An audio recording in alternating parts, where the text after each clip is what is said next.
Hi, I'm Nathan and welcome to Ninja Monkey, the place for all things related to Japan. So a few months ago, my YouTube friend Shogo made a video called 5 situations in which tourists had trouble with Japanese locals. Basically looking at issues that tourists might have had or problems that have arisen in Japan's streets, restaurants, trains, tourist hotspots and onsen hot springs. So as a repeat tourist to Japan, I thought it would actually be very interesting for me to react to Shogo's video, see what he has to say, see if I agree or disagree, and more importantly, maybe we can all learn together now that Japan has reopened. And for the record, before I start the video, I know Shogo personally and I hold him in high esteem. He's not just an awesome YouTuber, but he's hardworking and very knowledgeable too. Oh, and by the way, we actually filmed a ninja experience together in Kyoto on my last trip. Maybe you haven't watched it, and if you haven't, you might want to check that out. It was a lot of fun hanging out with him. So let's get started.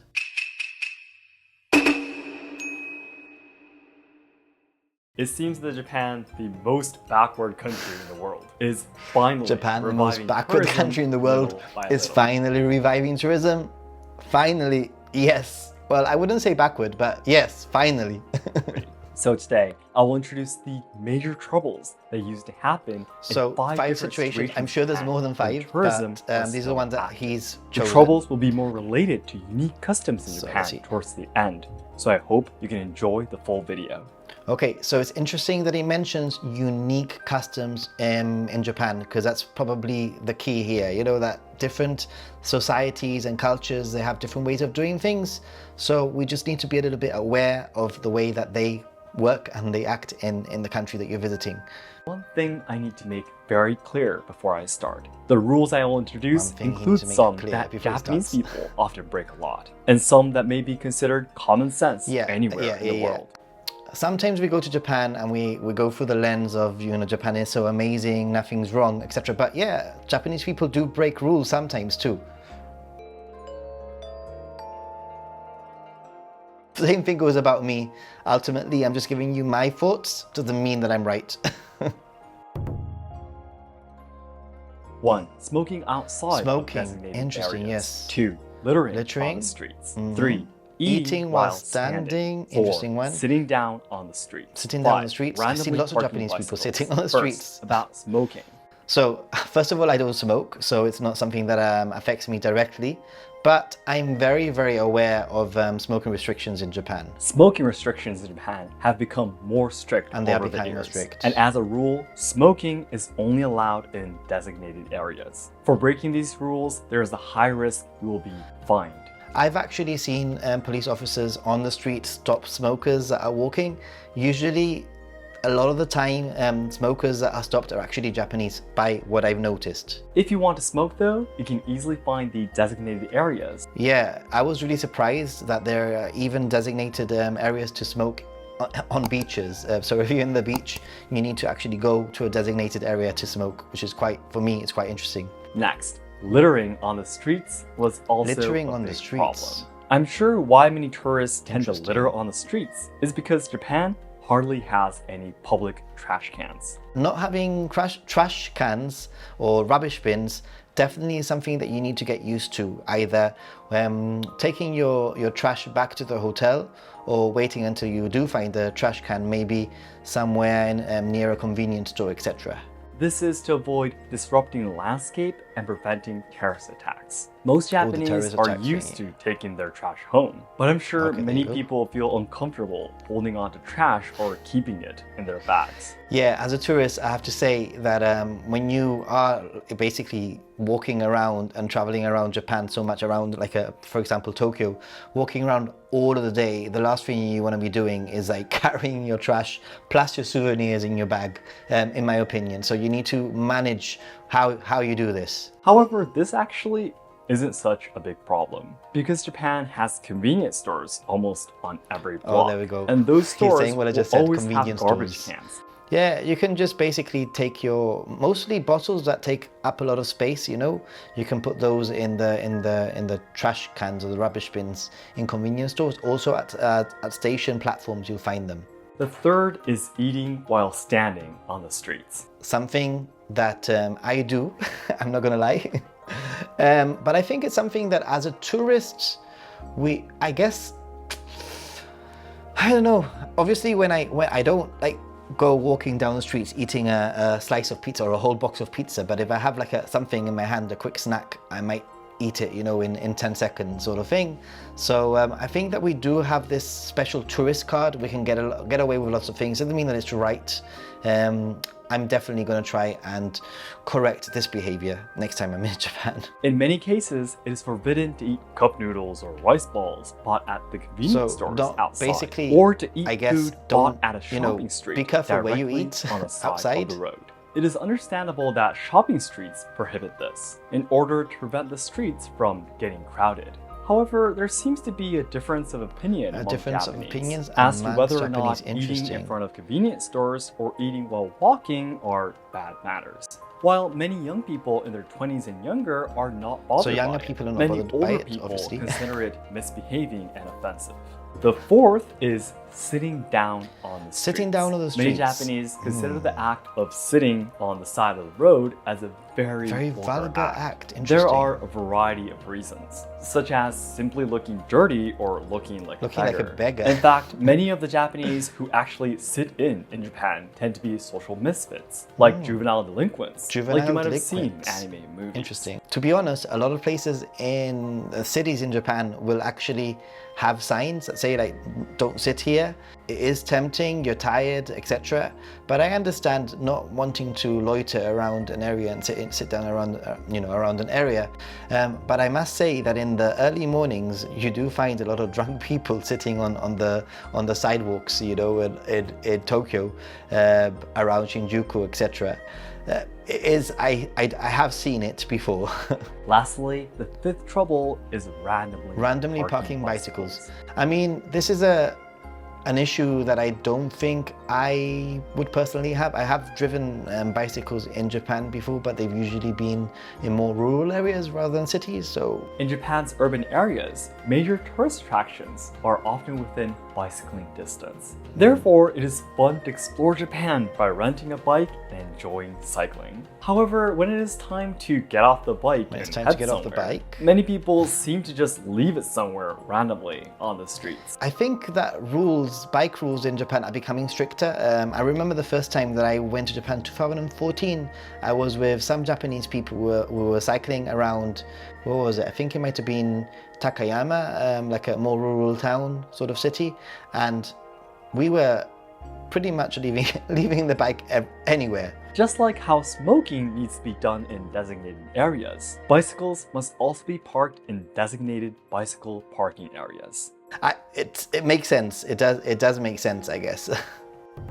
Troubles at restaurants is something that probably a lot of us might encounter. Next, let me introduce the troubles that often happen at restaurants. 1. Visiting without a reservation. 2. Canceling reservations without a call. 3. Bringing in food and beverages. First of all, who takes food and beverages into a restaurant? I think that's pretty much a rule all around the world. I don't know. Anyway, here where I live, it's pretty clear that you don't take your own food or beverages into a restaurant. Of course, there are restaurants like chains in Japan too, that you can just go without a reservation. Yeah, there are lots of restaurants that you don't need a reservation, obviously. And I guess there's nothing wrong with going to a restaurant and asking to see if there's space, but you need to be aware that you might be turned back.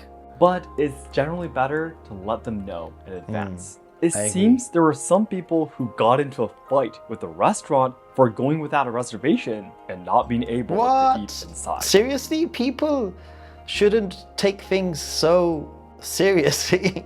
I mean, if you go to a restaurant and they tell you that there's no space and that you needed a reservation, why would you fight with them? Just find somewhere else to eat. However, in many cases, the restaurant staff don't speak any English. So it's best to ask the staff of your hotel or ryokan to make a reservation for you. Actually, I'll tell you a little story. I once followed this advice, and I was in Hokkaido and I made a reservation via the hotel lobby where I was staying to go to a restaurant near the area. And actually, when I went to the restaurant, they didn't let me in. They actually turned me back because I was a Westerner. It's pretty much the only time that this has happened. It hasn't always worked out in my favor anyway. And another thing that often causes trouble is guests not going to the restaurants they reserved. Despite the fact that food was prepared that's really, because really of annoying. reservations received. I find that in Japan, like a lot of food is very freshly prepared and they will literally go to the market and purchase what they need for the day. So that's incredibly rude to make a reservation and then cancel the reservation. So yeah, I can understand that. I think this is a very difficult problem though. Because when you're traveling, something irregular might happen, or you might simply get lost and not make it in time. So I'm pretty sure there were many people who accidentally couldn't go and didn't have any way to contact the restaurant. You could at least try, I guess. I don't know, what would you do? There were some people who brought their own food to eat Taking your own food to a restaurant? If customers did this, they would lose sales because this means that customers who do not order will be taking up the seats. For me. This is a major problem considering the management of the restaurant. If there are special requirements for children, for example, it would be helpful to inform the restaurant in advance to avoid problems. So maybe some people take their own like baby food, but still, would that really be a problem? Maybe just inform them in advance. I guess that's the best thing always, you know, so there's no surprises. 3. Trouble on buses and trains. Since Japan has tons of manners for riding trains too, there were many cases where people did not know about them and end up in trouble. The following 3 things tend to be especially problematic for travelers. Okay, let's see what 1. he says. Carrying large bags on their backs. 2. Their backs. Eating and drinking. That 3. one Making is phone calls something and that I sending agree voice messages. When traveling on a long journey, it is natural to have a lot of luggage. However, trains in urban areas in Japan are often crowded, and large backpacks carried on the back may squeeze others. Yeah, I think this is just Japan has a lot of like respect for personal space and making sure that you're not annoying anyone. So I would suggest, and I'm guessing this is exactly what he's going to say, I would suggest that you place your backpack in front of you so that you have control of where it is hitting, where it's going, rather than behind you where you might accidentally hit somebody, you know? Use the luggage storage area above the seats as much as possible. The luggage storage but at the also top, to lower your backpacks and tuck them in between your legs. In and between of your course, legs. it is not a good idea to put down your luggage on the seats next to you. Don't If you were waste lucky to find a seat, space. please place your luggage on your lap.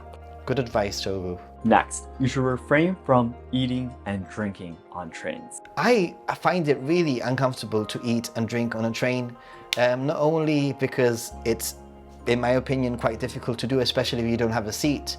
Secondly, I think that it's really difficult to do so without, you know, annoying people or accidentally spilling a drink. I would just be too stressed to eat on a train personally. Because we are not allowed to eat the things we bought at convenience stores outside, you might want to sit down on trains to relax and enjoy the food and drinks you bought. However, the smell might disturb others, and there are risks of spilling something too. You can eat on a Shinkansen, right? I mean, they even sell food on a Shinkansen, so on the bullet train. Lastly, as it is often discussed, you are not allowed to make phone calls and send voice messages on buses and trains. Buses and trains are quite quiet. I mean, there's quiet talking from my experience, but phone calls can be a little bit annoying, especially when you start getting ringtones. A lot of Japanese people too think that this rule is troublesome, but it is seen as a taboo because you should be as quiet as possible on trains. There we go. But it's strange because there's tons of people talking with each other. But somehow making a phone call might make the train staff or other passengers angry. So a phone call makes people angry, but talking doesn't. Although it may seem inconvenient, I would recommend you to refrain from doing so, you know, to avoid problems. You can use your phone, just send a message. Trouble at tourist sites. 1. Filming in prohibited areas. Okay. 2. Not taking off hats and sunglasses. Not taking 3. Not taking off sunglasses. shoes. One that 4. I hadn't even troubling Maiko considered, and to be geisha. honest. Japan seems to have especially many places where you are not allowed to take pictures. Not only at museums, but many people don't realize they aren't allowed to take pictures at some shrines and temples. Yeah, there are clear signs. I think, you know, if you look around and you see a sign where it says no photos or no video, etc., then just respect it from my experience. The second trouble was also something that often happened at shrines and temples. Shrines and temples are like churches and mosques in other religions, churches and they're mosques in other considered religions, sacred yeah. places where gods reside or believers practice the doctrines. So some people say that it's against the manners to not remove your hats Not remove and your sunglasses hats and in such sunglasses. places. Interesting. I mean, I see a lot of Japanese people in shrines with sunglasses on and with hats on, especially in the summer when it's incredibly hot, you know, and people wear hats, especially women, to protect their necks, etc. Interesting. This is one that I'd like to look up, or maybe question, ask Shogo. Maybe Shogo can give me some further information on that one, because that one's really interesting. However, I think this may be harmful for some of you. For example, Japan's summer is there we go. really He's talking hot about the and summer. humid. Some people may Oh, feel boy. sick if they have to remove their hats and sunglasses for a long time. I personally think that you could just take it off when you're going to pray at the main shrine or hall. Take it off just when you are basically going to pray. Okay. The third trouble is also something that I often experienced when I was working in the tourism industry. Looking very cool Of course, there, Shogo. no one has any bad intentions, but they don't realize that they have to take off their shoes there and enter the room. Shoes. Some people apologize to me a whole 100 video times could be made about when I it. pointed it out for them. This is like having someone walking on your bed Walking with on their your bed. shoes on. He's not the first person. I have some Japanese friends that have said exactly the same thing. It's kind of disgusting, you know, to put your dirty shoes on a bed. So it tends to become a problem with Japanese people. In order to avoid such trouble, we must keep in mind that in Japan, we almost always take off our shoes when we're inside a building or room. Inside? In addition, there's some visual points in the building where shoes must be removed, such as a step, a different type of floor, or a shoebox I think that's nearby. the biggest sort of like tip that I would say, and that is that if there is a step up, usually you need to take off your shoes and leave your shoes behind. Not only that, but you'll also find that changing rooms in department stores, if you're trying on different clothes, the changing rooms might be on a step up and you might have to take your shoes off too, which is something that I discovered by, you know, being told off actually. I myself have been living in Kyoto for more than 10 years now, but I still feel very excited when I he see sees them on me the too, streets. me too. However, in the past, there have been problems with people taking pictures or even touching their hair and kimono without permission, which became a huge problem. Ultimately, it's a respect thing, and you know, don't touch people. When Maiko are wearing their kimono and makeup, most of the time they're usually on their way to work. In other words, such interference is not only disrespectful, but could cause the Maiko to be So late you don't want them to be for work. late to work. Some people probably thought that taking just one picture is nothing to fuss about. However, the Maiko walking outside are just normal people like you and me. And we need to imagine what it would feel like suddenly being surrounded by strangers and having your pictures taken. What would it be like if randomly people just come up to you and start taking photos? I was actually taking a photo of a narrow Japanese street at night, and as I was framing the shot perfectly, I was very lucky, these two Maiko, they literally started walking round the corner and they appeared on frame. So I literally took the opportunity and snapped like 10, 20 pictures very quickly. And then I put my camera away to try to respect the fact that I knew that it was a little bit taboo to take photos of them. So as I was putting my camera away to show a little bit of respect, they walked by and they told me off for taking a picture of them. So I have a question for you. How do you feel about that, sir?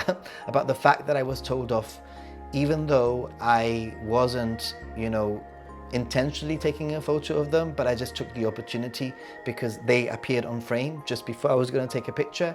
Do you think I should have just not taken the picture? Would you have taken the picture? Do you think I did the right thing by putting my camera away? Do you think there was some sort of lost in translation moment where maybe they thought that I was going to bring another camera out and I was going to take more pictures of them? Let me know in the comments anyway. 5. Trouble at Onsen hot spring. I love onsen, by the way. Love onsen. Finally, it is the rules at the Japanese onsen that are the least informed and are most prone to trouble. Yeah, a lot of people don't know how to act in onsen. There are various rules in place to ensure that everyone can take a bath peacefully. Among them, these are the three that cause problems the most. 1. Going into the bathtub without rinsing your body. 2. Dipping towels and hair in the bathtub. 100%, you don't want some disgusting towel in the bath water that you're bathing in. No way. 3. Returning to the changing room dripping wet. I totally understand the feeling of being excited the moment you see the big bathtub and wanting to get in right away. However, you must first get yourself clean at the shower booths. Yeah, you need to clean yourself. It's very different to maybe Western style baths where you just, you know, get your bath ready and you go into the bath and the bath water is actually what cleans you. Whilst in an onsen in Japan, the bath water remains clean all the time and you need to basically bathe yourself and rinse yourself and scrub yourself as squeaky clean as you can, so that when you use that bath water from the onsen, it's shared bath water. The next person or somebody else that may be there, you know, the water remains clean basically. This is because the bathtubs are shared with everyone and you might make others uncomfortable. By the way, after actually washing up in the shower area, it is important to remember to put back the utensils you've used. Yeah. Make sure that you put everything back exactly the way that you found it, or look around and try and, you know, copy what other people are doing, I would say. Now it's finally time to go into the bathtub. But you need to be careful to not dip any towels or long hair into the water. Some people might use the towels to wash their bodies, and they still might include some of the soap they used. Also about the hair, this is because no matter how well they are washed, they still may have some dandruff on them, or they may fall extra into the water. Yeah, you don't want the soap and the gunk going into the shared water. Those with long hair should tie their hair up, and those with short hair should avoid dipping their heads all the way into the bathtub like a swimming pool. Yeah, you also don't want like long strands of hair floating around. There's nothing worse than, you know, somebody else's hair like getting caught in your hand or whatever. And finally, when it's time to leave the onsen, be sure to not return dripping wet to the changing room. If you do, the floor will get wet and it'll be dangerous and dirty for others. I understand how it's easy to make this one mistake specifically. This is why you must bring a face towel to the onsen, so you can at least wipe yourself to the point that you're not dripping. And slippery. Afterwards, you can go back to the changing room to use a larger towel to dry yourself up even more. Yeah, you take a little, I call it like a modesty towel, where you can literally, you know, like hide your bits whilst you're walking around if you want to, and you can also get the majority of the water off you so that you're not dripping. By the way, I've introduced 5 more taboos at onsen in the past, so if you're interested, you can check out that video too. Ooh, maybe one that I should check out. If you think you like this video, let me know. Shogo, this is way too tiresome. Can't I just relax in the bath? I'm sure many of you are thinking this way. If so, my recommendation is to choose a private onsen. Private onsen is definitely the way to go if you're shy and for whatever reason, or if you have tattoos, because some people might have tattoos and there is a little bit of an issue with tattoos and onsen. So also the fact that people with tattoos can also enter is a great merit. When looking for a ryokan, we recommend you to look for one that has a private onsen. But finally, I want to tell you one more time. This video is only to say that these things have happened in the past and is only meant to help those who are anxious to avoid them. Tons of Japanese people are breaking these rules. And people will continue to break them. I guess that the best thing that we can do is try to inform ourselves, educate ourselves, so that when we get to Japan, we can do our best to fit in and try not to offend people. I think ultimately, when you're a Westerner or you're traveling to somebody else's country, you are going to make mistakes. But if you can, you know, learn the rules before you go, then it's a bonus, is what I think. And in the end, please just simply enjoy your stay in Japan.